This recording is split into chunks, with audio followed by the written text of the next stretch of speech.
Je viens tout juste de recevoir une Ledger Nano X et dans cette vidéo, je vais la déballer et t'expliquer pas à pas comment configurer ta Ledger Nano X pour sécuriser tes cryptos.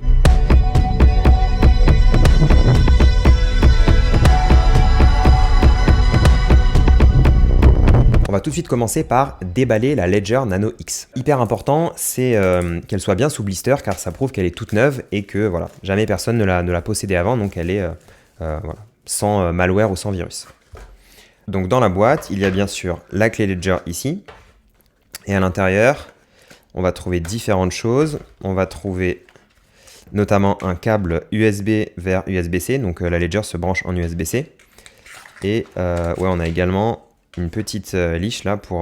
voilà. Je ne sais pas si on veut mettre sa Ledger à un porte-clés par exemple.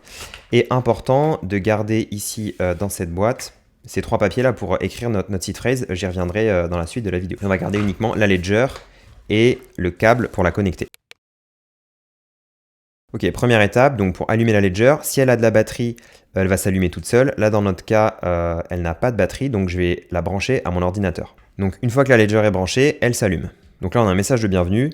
Il suffit de... Donc en fait, on va presser le bouton à droite, donc celui-là où il y a la partie en métal, pour en fait continuer et voir la totalité du message. Donc là, on va faire Setup as New Device. Donc pour valider, à chaque fois, il faut appuyer sur les deux boutons. On va choisir un code PIN. Donc on appuie sur les deux boutons pour valider. Donc là, je vais prendre un PIN très très simple que je modifierai par la suite. Ça va être 1, 2, 3, 4. Je vous conseille toujours de choisir un PIN à 8 chiffres, car comme ça, bah voilà, il y a beaucoup plus de sécurité, et de choisir un PIN, bien sûr, qui n'est pas le même que sur votre téléphone, etc. Ce qui va se passer, c'est qu'on va écrire notre phrase, notre seed phrase, en fait. Notre seed phrase, c'est super important. C'est vraiment, en fait, c'est un peu la clé du coffre-fort. Vos crypto-monnaies ne sont pas stockées dans la Ledger, mais en fait, ce qui est stocké dans la Ledger, c'est la clé du coffre, en quelque sorte. Donc, cette phrase, elle est super importante. Donc là, j'appuie sur les deux boutons. Hop là. Donc là, je fais continue. Donc le premier mot pour moi, ça va être laptop. Donc là, très important, je ne sais pas si tu te souviens, mais je t'avais dit de bien garder ces petites feuilles dans l'introduction. Donc là, en fait, ces petites feuilles, elles vont te servir à écrire tes 24 mots. Et donc là, c'est vraiment la clé du coffre-fort. C'est super important de les garder. Voilà. Et en fait, il ne faut pas les prendre en photo, il ne faut pas les mettre sur Internet, pas les mettre sur un Google Doc, etc. Il faut vraiment que ce soit hors ligne pour garder une sécurité maximale. Là, je vais écrire les 24 mots.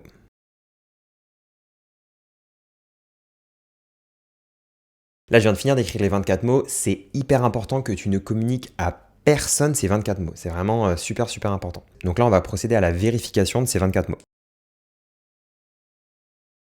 Donc là, c'est bon. Ma recovery phrase a bien été validée. Donc là, je viens de ranger ma recovery phrase dans un endroit super sécurisé. Et donc là, ça me dit « Your device is ready ». Donc ça veut dire que ma clé est prête. Deuxième étape, on va installer Ledger Live. Donc là, je suis sur le site officiel, donc ledger.com. Je vais dans App and Services, ici Ledger Live. Et donc voilà, si tu es sur Windows, tu peux installer ici, Mac ici. C'est aussi disponible pour Linux et bien sûr pour smartphone. Donc on a la version iOS pour les iPhones et Android pour tous les autres téléphones. Moi, comme j'avais déjà une autre Ledger et installé Ledger Live, c'est ça qui s'affiche, mais pour toi, il y aura peut-être voilà, l'installation à faire, etc. Mais c'est hyper simple, c'est comme installer une application classique sur un ordinateur. Ensuite, on va aller dans My Ledger ici. Sur la Ledger, on a le message Allow Ledger Manager. Donc là, on fait OK.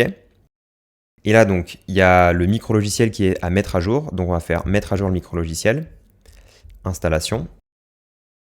Et donc là, on voit sur la Ledger Nano et en même temps sur l'ordinateur que la mise à jour est en train d'être faite. Ensuite, on clique sur Confirm Update sur la Ledger. Et donc je le répète, à chaque fois, pour confirmer quelque chose, il faut appuyer sur les deux boutons, le bouton de gauche et le bouton de droite. Donc là, je vais réentrer mon code PIN. C'est bon, la mise à jour est installée. Important de regarder aussi ici, c'est de voir si voilà, l'appareil est bien authentique. Moi, c'est le cas. Donc ici, on a le petit tick mark violet. On va venir installer deux applications, car en fait, ta Ledger, là, il n'y a aucune blockchain qui est installée dessus quand elle est toute neuve. On va venir installer le logiciel de la blockchain Bitcoin. Donc sur Ledger Live, il suffit de cliquer sur Installer. Là, on voit que c'est en chargement sur la Ledger. Et donc ensuite, là, on voit ici que le logiciel Bitcoin vient d'être installé. Je vais pouvoir également installer le logiciel Ethereum. Et là, c'est installé et on voit bien le logiciel Ethereum. L'installation est maintenant complète et tu pourras interagir avec la blockchain Bitcoin et Ethereum. Et voilà, si tu veux interagir avec d'autres blockchains, il te suffit d'installer le logiciel correspondant. Maintenant, pour pouvoir recevoir et envoyer des cryptos, il va falloir créer un compte. Donc, on va dans Compte, ici, et on clique sur Ajouter un compte. Là, je vais choisir Bitcoin, Continuer. Ah, pareil, donc là, je vais ouvrir l'application Bitcoin sur ma Ledger, que je viens juste d'installer. Donc, Open Bitcoin App. Maintenant, ça me met Bitcoin is ready. Là, on voit à l'écran de mon ordinateur que c'est en train de charger, de synchroniser. Et là, c'est bon. J'ajoute un nouveau compte Bitcoin. Et je fais ajouter un compte. Compte bien ajouté. Terminé. Et donc là, je vais voir mon compte Bitcoin juste ici. Et là, tu vas pouvoir donc acheter ou recevoir des Bitcoins. Quelque chose d'important à savoir, c'est que tes cryptos, elles ne sont pas stockées sur ta Ledger. Tes cryptos, elles sont sur la blockchain.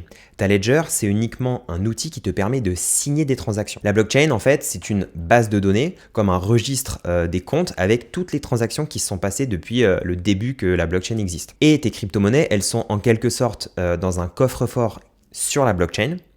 Et ta clé Ledger, c'est une clé qui te permet d'ouvrir ce coffre-fort et d'envoyer de l'argent depuis ton coffre-fort vers un autre coffre-fort. Une Ledger, ça te permet de signer une transaction en crypto de manière sécurisée. Si après ce tutoriel, tu as envie d'acheter une Ledger, si tu passes par mon lien d'affiliation, Ledger nous versera 10$ chacun, donc 10$ pour toi en Bitcoin et 10$ pour moi. C'est la fin de cette vidéo. Si tu as eu des problèmes pendant l'installation de ta Ledger ou que tu as des points éclairés, n'hésite pas à m'écrire un commentaire, j'essaierai d'y répondre le plus rapidement possible.